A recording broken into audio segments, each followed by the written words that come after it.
বয়সটা শুনে যান। আপনি কি শিখতে চান তওবা কিভাবে করে? খুব সহজ, কোনো হুজুর লাগবে না, কোনো কোরআন খতম লাগবে না, কোনো কাউকে দাওয়াত দেওয়া লাগবে না।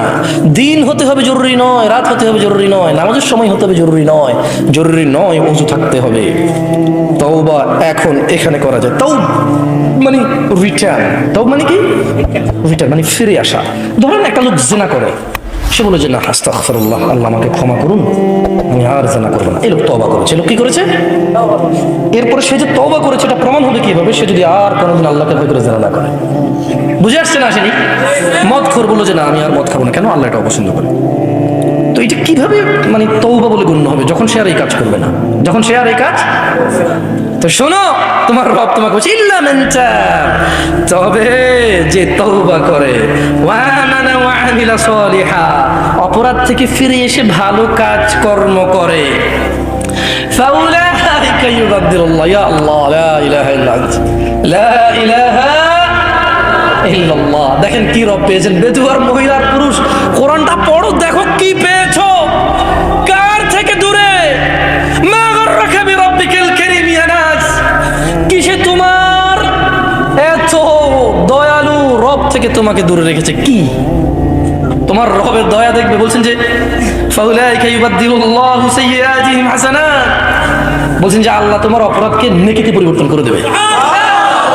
তোমার জিনা এটা নাকি নেকি হয়ে যাবে, তোমার মদ এটা নাকি নেকি হয়ে যাবে, তোমার অন্যায় অপরাধ এটা নাকি সওয়াব হয়ে যাবে। তোমাকে একটা উদাহরণ দিই।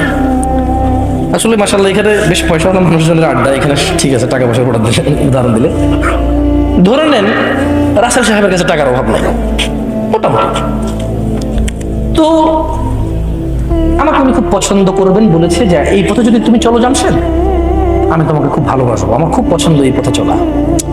তো ধরে নেন আমি বিপথে চলি, উনি আমাকে পছন্দ করে, কেন যদি হইতে পারে না? কিছু মানুষকে এমনি ভালোবাসে না, অনেকে জিজ্ঞেস করে তুই কি পাইছিস বেটা, এটা নষ্ট, ঠিক না? ঠিক কিনা?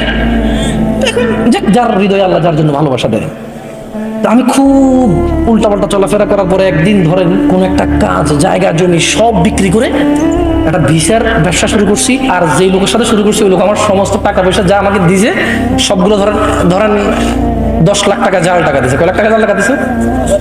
10 লাখ।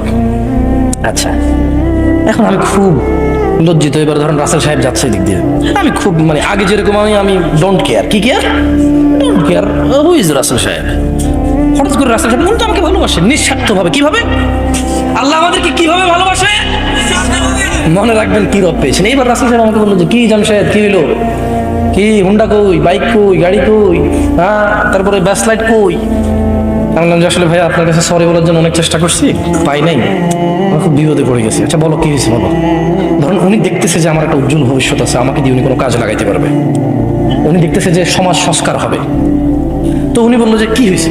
আমি বললাম যে এই 10 লক্ষ টাকা এই আমাকে জাল টাকা দিয়ে চলে গেছে, খোঁজ পাচ্ছি না, এখন আমি বাড়িতে গেলে আমার ঘর দুয়ার যা সব মানুষ উঠে নিয়ে চলে যাবে। তিনি বললেন যে আচ্ছা আমি তোমাকে 10 লাখ টাকার ব্যবস্থা করতেছি, তো তুমি কিন্তু আর এইসব আজে বাজে কাজে যোগ দিবা না, আর ভালো হয়ে চলবা।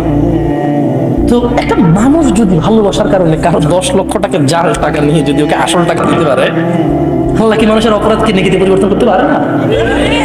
কি রব পেয়েছ মানুষ,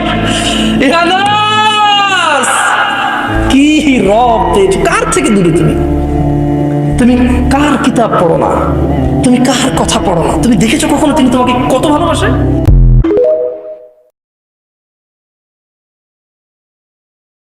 যেসব পুরুষের সৎ থাকতে চায় তারা শেষ বয়সে খুব একা হয়ে পড়ে।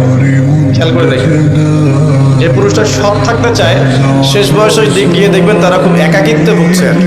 এখন একটা কমন সমস্যা, এটা অনেক প্রবীণ মানুষ যারা আছেন তারা কিন্তু একাকিত্বে ভোগেন, খুব একাকিত্বে ভোগেন।